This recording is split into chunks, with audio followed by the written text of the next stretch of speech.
કુંભ ભાઈઓ, મંથન ભેંડ YouTube channel પર આપનું સ્વાગત છે।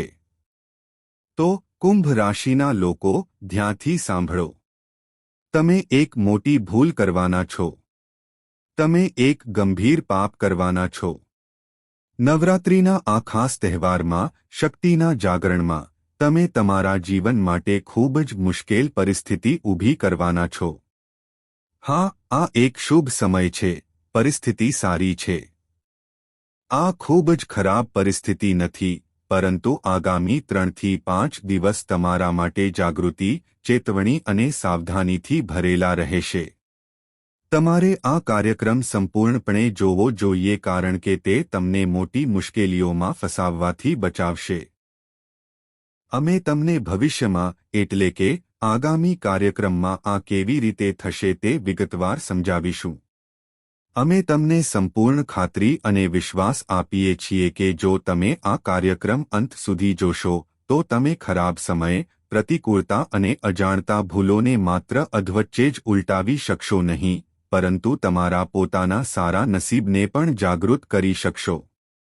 આજનો કાર્યક્રમ ખૂબ જ રસપ્રદ રહેશે કારણ કે અમે કાર્યક્રમ દરમિયાન જ 2 ઉપાયો શેર કરીશું। એક ઉપાય તમારા શરીરમાં ગમે ત્યાં દુખાવો દૂર કરવામાં મદદ કરશે। આજના ભાગદોડ ભર્યા જીવનમાં ઘણીવાર થાય છે તેમ ખોરાકમાં ઘણીવાર વિક્ષેપ પડે છે અને આ ઉતાવળમાં લોકો તેમના સ્વાસ્થ્યનું ધ્યાન રાખી શકતા નથી। તેથી આયુષ્ય ઘટી રહ્યું છે। લોકો યુવાન અને વધુ બીમાર થઈ રહ્યા છે, જેના કારણે શરીરમાં દરેક જગ્યાએ દુખાવો અને બીમારીઓ થાય છે। આ 2 ઉપાયો એક દુર્ગા સપ્તશતીમાંથી અને બીજો શિવ પુરાણમાંથી એટલા શક્તિશાળી છે કે જો તમે તેનો અમલ શરૂ કરો છો તો તમને તરત જ તમારા શરીરમાં ગમે ત્યાં 1 કે 2 કલાકમાં અથવા 24 થી 48 મિનિટમાં પીડાથી રાહત મળશે। આ એક ખૂબ જ શક્તિશાળી ઉપાય છે। આ સાથે બીજો એક ઉપાય છે જે તમને કોઈપણ પ્રકારની બીમારી, અકસ્માત અથવા અણધારી ઘટનાઓથી બચાવશે। આ 2 ઉપાયો તમારા જીવન સાથે સંબંધિત ઉપાયો શીખવાની ખાતરી કરો। અમે સમજીએ છીએ કે તમે હાલમાં શારીરિક સમસ્યાઓનો અનુભવ કરી રહ્યા છો। તમારું શરીર તમારી ઈચ્છા મુજબ સારું પ્રદર્શન કરી રહ્યું નથી। આવી સ્થિતિમાં કૃપા કરીને આ કાર્યક્રમ જુઓ, ઉપાયોનો અમલ કરો અને પછી અમને જણાવો કે તમે કેવી રીતે પરિણામો પ્રાપ્ત કર્યા। અમે તમારી સાથે એક શક્તિશાળી ઉપાય પણ શેર કરીશું જે આ જાગૃતિ સમયગાળા દરમિયાન તમારા જીવનમાં શક્તિને જાગૃત કરશે। તમને ચોક્કસપણે દૈવી માતાનું રક્ષણ પ્રાપ્ત થશે। દેવી અષ્ટલક્ષ્મી પણ તમારા ઘરમાં સ્થાપિત થશે। આનો અર્થ એ છે કે બધી દિશાઓથી પૈસા આવશે। તમારી નાણાકીય વ્યવસ્થા ગમે તેટલી ગડબડ હોય તેમાં સુધારો થવાનું શરૂ થશે અને સંપત્તિનું આગમન નિશ્ચિત છે। 100% ગેરંટી। તેથી આ સમયે આ ઉપાયોનો અમલ કરવો ખૂબ જ મહત્વપૂર્ણ છે। સમય હંમેશા સરખો રહેતો નથી। તે બદલાતો રહે છે અને સમય પોતાની અનન્ય શક્તિઓ અને સ્પંદનો લાવે છે। તેથી આપણા હિન્દુ ધર્મમાં પ્રાચીન ઋષિઓ અને સંતો સમયની આ શક્તિઓને ખૂબ સારી રીતે સમજી શકતા હતા અને આ શક્તિઓ અનુસાર તેઓએ આ સમય અને યુગને અલગ અલગ નામોથી વિભાજિત કર્યા હતા। હા, તમારે આપણા ઋષિઓ અને સંતોને વૈજ્ઞાનિકોથી ઓછા ન માનવા જોઈએ। તેમણે સંશોધન કર્યું અને વિશાળ પાયે શોધો કરી। હા, આજે આપણે વિજ્ઞાનમાં જે પ્રગતિ જોઈએ છીએ તે પ્રાચીન કાળના વિજ્ઞાન અને પ્રગતિની સરખામણીમાં કંઈ નથી। પરંતુ એક વાત એ છે કે આજનું વિજ્ઞાન ભૌતિક સુખસુવિધાઓ પર આધારિત છે। એટલે કે કાર, ઘર, એર કન્ડિશનર, વધુને વધુ સુવિધાઓ। પરંતુ પ્રાચીન કાળનું વિજ્ઞાન ભૌતિક સુખસુવિધાઓ પર આધારિત ન હતું, પરંતુ આધ્યાત્મિક પ્રગતિ પર આધારિત હતું। લોકો ફક્ત ધોતી પહેરીને ફરતા હતા। તે જાય છે। મુશ્કેલીઓ તેમનો પીછો છોડતી નથી અને જેમની પાસે સંપત્તિ અને સુખ સુવિધાઓ નથી તેઓ ચોક્કસપણે નાખુશ હોય છે કારણ કે તેઓ તે મેળવી શકતા નથી પરંતુ જેમની પાસે તે પુષ્કળ પ્રમાણમાં હોય છે તેઓ પણ પરેશાન ચિંતિત અસંતુષ્ટ હોય છે અને પોતાના પ્રિયજનોના દુશ્મન બની જાય છે ભૌતિકવાદ અતિશય બને ત્યારે આવું જ થાય છે જ્યારે ભૌતિકવાદી વિચારસરણી ખૂબ પ્રબળ બને છે ત્યારે આવું જ થાય છે અસ્તવ્યસ્ત પરિસ્થિતિ ઊભી થાય છે વ્યક્તિ જંગલમાં ભટકતા પ્રાણી જેવો બની જાય છે જે અંધકાર અને અંધારી રાતથી ઘેરાયેલો હોય છે આ સમયે માણસો આ રીતે ભટકતા હોય છે કારણ કે આધ્યાત્મિકતા ધીમે ધીમે અદૃશ્ય થઈ ગઈ છે પરંતુ છેલ્લા કેટલાક સમયથી આપણે જોઈ રહ્યા છીએ કે લોકો આધ્યાત્મિકતાને સમજવા લાગ્યા છે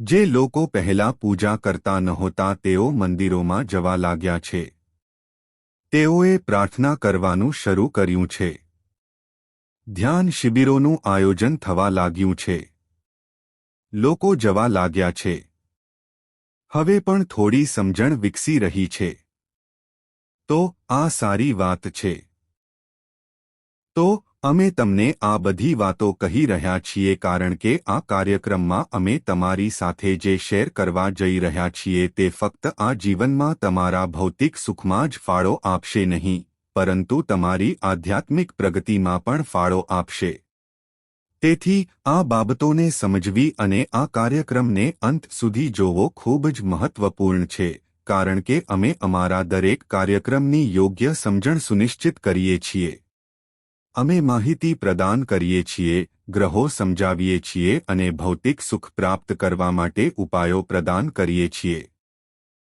પરંતુ આ સાથે અમે તમારી ચેતના પણ ઉદય પામે તેવી ઈચ્છા રાખીએ છીએ તમારી કુંડલીની જાગૃત થાય તમે આધ્યાત્મિકતાની ઊંડાઈને સમજો તમે જ્ઞાનને સમજો આ એક ગુરુનું કાર્ય છે અને આ અમે કરી રહ્યા છીએ ઘણા લોકો આમાં અમારી સાથે જોડાયા છે ઘણા લોકો હજુ પણ શંકાઓથી ઘેરાયેલા છે કળિયુગનો તેમના પર દબદબો છે જેમ જેમ તમે અમને સાંભળતા રહો છો આગળ વધો છો અને તમારી પોતાની આત્મશોધમાં વ્યસ્ત રહેશો તેમ તેમ કળિયુગનો પ્રભાવ નબળો પડશે હા સારું અત્યાર સુધી તમે બધું સમજી ગયા છો હવે આ નવરાત્રિમાં તમારા માટે આ પગલાં લેવા અને તમારા જીવનમાં આવનારી સમસ્યાઓથી બચવું ખૂબ જ મહત્વપૂર્ણ છે ભવિષ્યવાણીઓ દ્વારા તમને બધું સ્પષ્ટ રીતે સમજાવવામાં આવશે ફક્ત સંપૂર્ણ ધીરજ અને ઠંડા મનથી કાર્યક્રમ જુઓ ઠીક છે અને સમજાવેલી બાબતોને તમારા જીવનમાં અમલમાં મૂકો ફક્ત જોવાનું પૂરતું નથી તો તમે અત્યાર સુધી બધું સમજી ગયા છો હવે મહામાઈના દર્શન કરો અને સંપૂર્ણ ભક્તિ સાથે ટિપ્પણીઓમાં લખો જય માં ભદ્રકાળી અમને આશીર્વાદ આપો ઉપરાંત લખો હે મહામાઈ અમે તમારા બાળકો છીએ અમે તમારા બાળકો છીએ કૃપા કરીને અમને આશીર્વાદ આપો અમને બચાવો અમે તમારો વિશ્વાસ છીએ ઠીક છે ભગવાનમાં વિશ્વાસ રાખનારાઓનો વિશ્વાસ ક્યારેય તૂટતો નથી આ યાદ રાખો આ શુભ ભાવના સાથે અહીં એક અન્ય સમાચાર છે ભવ્ય નવરાત્રિ વિધિ શરૂ થઈ છે નવરાત્રિ આજે 19મી તારીખથી શરૂ થાય છે તેથી તે આજથી શરૂ થશે સમગ્ર વિધિ રાત્રે થાય છે તેથી જો તમે નવરાત્રિ વિધિમાં ભાગ લેવા માંગતા હો તો તમારી વિનંતી સબમિટ કરો તમારે તમારી વાર્તા તમારું દુઃખ માતાને માતાના ચરણોમાં કહેવું જોઈએ તમને માતા તરફથી રાહતની જરૂર છે જો તમને માતાના આશીર્વાદ જોઈતા હોય તો નંબરો વિડિયોમાં આપેલા છે આ નંબરો પર કોલ કરો અને તમે આ ચાલુ વિધિઓમાં ભાગ લઈ શકો છો આપણે કહીએ છીએ કે નવરાત્રિના છેલ્લા દિવસે યોજાતા ધાર્મિક વિધિઓમાં ભાગ લેશો તો પણ તમારો ઉદ્ધાર થશે.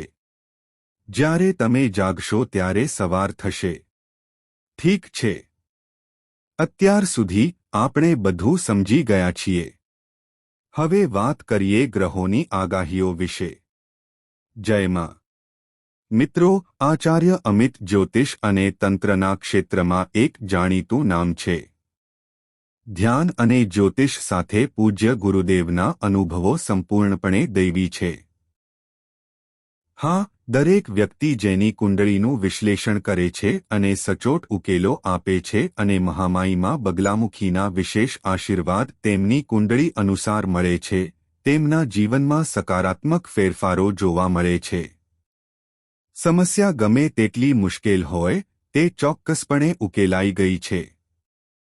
હવે, જો તમે પણ તમારા જીવનમાં કોઈ મોટી સમસ્યા, જેમ કે વધતા દેવા, કામ અને વ્યવસાય બંધ થઈ જવા અને સંબંધોમાં ભારે તણાવ સાથે સંઘર્ષ કરી રહ્યા છો, તો હવે એક મહાન ગુરુ પાસેથી માર્ગદર્શન મેળવવાનો અને તમારા જીવનમાં રહેલા અંધકારને દૂર કરવાનો અને દૈવી પ્રકાશ લાવવાનો યોગ્ય સમય છે. એક પગલું આગળ વધો. વિડિયોમાં આપેલા નંબરોનો તાત્કાલિક સંપર્ક કરો અને પૂજ્ય ગુરુદેવ દ્વારા તમારી કુંડળીનું વિશ્લેષણ અને ઉકેલ મેળવો. વિલંબ કરશો નહીં. તમારા દેવી દેવતાઓના આશીર્વાદથી આ તક તમારી પાસે આવી છે. તેને ચૂકશો નહીં. હમણાં જ ફોન કરો અને ગુરુદેવનું માર્ગદર્શન મેળવો. મહામાઈ તમને આશીર્વાદ આપે. આભાર. તો આ સમય અને સમયે જેમ જેમ તમે આ કાર્યક્રમ જુઓ છો, ચંદ્ર ચોક્કસપણે શનિ સાથે બેઠો છે. પરંતુ હવે ચંદ્ર પ્રથમ રાશિમાં ગોચર કરવાનો છે. હા, ચંદ્ર પ્રથમ રાશિમાં ગોચર કરે છે અને પછી બીજી રાશિમાં ચંદ્ર ઉચ્ચ બને છે. ચંદ્રનું આ ગોચર શક્તિશાળી છે. આનો અર્થ એ છે કે તે તમારી માનસિકતા અને તમારી નાણાકીય પરિસ્થિતિ પર ઊંડી અસર કરશે. તો અહીંથી કાળજીપૂર્વક સમજો. ગુરુ ચંદ્રથી ત્રીજા ઘરમાં છે અને કેતુ પાંચમા ઘરમાં છે. ગુરુ એક દીવા જેવો છે. તે જ્યાં પણ છે, ત્યાં મુશ્કેલીઓ છે. તેની ગતિ ધીમી છે. પરંતુ જ્યાં પણ તે જુએ છે, ત્યાં પ્રગતિ, ચમત્કારો અને સૌભાગ્ય જાગવા લાગે છે. તો હવે શું થવાનું છે તે ધ્યાનથી સાંભળો. તમારા જીવનમાં 3 કે 4 ઘટનાઓ બનશે. પ્રથમ, તમારી શારીરિક આળસ વધી શકે છે. નિષ્ક્રિયતા વધી શકે છે. તમારા ઉપરી અધિકારીઓ દ્વારા તમને ઠપકો મળી શકે છે. તમે મહત્વપૂર્ણ કાર્યો મુલતવી રાખી શકો છો અને સખત મહેનતથી પીછેહટ કરી શકો છો. તમારું કામ મોડું થશે, ધીમું થશે અને તમારા શારીરિક સ્વાસ્થ્યને પણ નુકસાન થઈ શકે છે. તમે કફ અને ગેસ સંબંધિત બીમારીઓથી પરેશાન થઈ શકો છો. તમને તમારા શરીરના વિવિધ ભાગોમાં દુખાવો થઈ શકે છે. તમને તાવ આવી શકે છે. બીજા શબ્દોમાં કહીએ તો, તમારું શરીર તમને સંપૂર્ણ રીતે ટેકો આપશે નહીં. જો તમે કામ કરવા માંગતા હોવ તો પણ તમે તે કરી શકશો નહીં. તમારી પાસે હંમેશા ઊર્જાનો અભાવ રહેશે. આ સાથે તમારી પાસે ચોક્કસપણે ઘણી આશાઓ, ઘણી યોજનાઓ, કામ કરવા માટે ઘણી રીતો હશે, પરંતુ જ્યારે કાર્ય કરવાનો સમય આવશે, ત્યારે તમે થોડી પાછળ હટશો. તમે સંપૂર્ણપણે બેદરકાર નહીં રહેશો, પરંતુ થોડી બેદરકારી તમારા મનમાં અને તમારા જીવનમાં ચોક્કસપણે દેખાશે. આનું કારણ એ છે કે ગુરુ ચંદ્રથી ત્રીજા ભાવમાં ગોચર કરી રહ્યો છે. ખરું ને? તો જ્યારે ગુરુ ચંદ્રથી ત્રીજા ભાવમાં ગોચર કરે છે, ત્યારે તે પુરુષાર્થ બની જાય છે. ચંદ્ર મન દ્વારા ઉત્પન્ન થતા પ્રયત્નોનું પ્રતિનિધિત્વ કરે છે. અહીં 2 કે 3 બાબતો બનશે. તમારા જીવનમાં ધાર્મિકતાની ભાવના વધશે. ધાર્મિકતાની આ ભાવના નોંધપાત્ર રીતે વધશે. તમે મંદિરોમાં જશો, પ્રાર્થના કરશો અને ખાસ ધાર્મિક વિધિઓ કરશો. તમે ખાસ મંત્રોનો જાપ કરી શકો છો. તમે તમારા ગુરુની પરવાનગીથી ખાસ ધાર્મિક વિધિઓ પણ કરી શકો છો. તમે તીર્થયાત્રા પર પણ જઈ શકો છો, જે સારી વાત છે. તમે અહીં નવા પ્રોજેક્ટ્સ પર કામ પણ શરૂ કરી શકો છો. તમે જમીન અને વાહન પણ ખરીદી શકો છો. આ માટે તકો પણ ઊભી થઈ રહી છે. જે લોકો અપ્રેણિત છે તેમના લગ્ન થવાના છે. આ નવરાત્રિમાં લગ્ન પૂર્ણ થશે. આ સારા સમાચાર છે. ઉપરાંત જે લોકો બેરોજગાર છે, નોકરી ન મળવાની ચિંતામાં છે અથવા તેમના પ્રયત્નો સફળ નહીં થાય, તેમના માટે હવે તેમના પ્રયત્નો ફળ આપવાનો સમય છે. સફળ પ્રયત્નો નોકરી તરફ દોરી જશે. આ નવરાત્રિમાં આવું થશે. હા, કેટલીક બાબતો પર તમારે ધ્યાન આપવું જોઈએ, કારણ કે જો તમે બેદરકાર રહેશો અને તકને ઓળખવામાં નિષ્ફળ રહેશો, તો તક ચોક્કસપણે આવશે પરંતુ તમને નુકસાન થશે. લાંબા સમય પછી આવી શુભ તકો તમારા જીવનમાં પાછી આવવાની છે. વાત સરળ છે. અમે તમારી કુંડળીમાં જે વર્ણન કરી રહ્યા છીએ તે ગ્રહોના ગોચરને પ્રતિબિંબિત કરે છે. જો કે, તમારી કુંડળીમાં ગ્રહોની સ્થિતિ આના પર આધાર રાખે છે. તમારા જીવનમાં શું થઈ રહ્યું છે તે ગ્રહોની સ્થિતિ પર આધાર રાખે છે. તેથી તમારી કુંડળી દર્શાવવી એક મહત્વપૂર્ણ નિર્ણય છે. આ સમયે મંગળ અંગારક સ્થિતિમાં છે, તેથી તમે વસ્તુઓને સરળતાથી નકારાત્મક રીતે લેશો, ખાસ કરીને લોકો શું કહે છે તે. વસ્તુઓ તમને નુકસાન પહોંચાડશે. તમે નાની નાની બાબતોને પણ હૃદય પર લઈ શકો છો. ચંદ્ર પ્રથમ રાશિમાં ગોચર કરી રહ્યો છે, અને પ્રથમ રાશિને બાળ રાશિ માનવામાં આવે છે. તેથી તમારા સ્વભાવમાં થોડી બાલિશતા અને અધીરાઈ દેખાઈ શકે છે. થોડી અધીરાઈ આવી શકે છે. તમે ઉત્સાહિત થઈ જશો અને તમારા વિચારો અન્ય લોકો સાથે શેર કરવા માટે ઉતાવળ કરશો.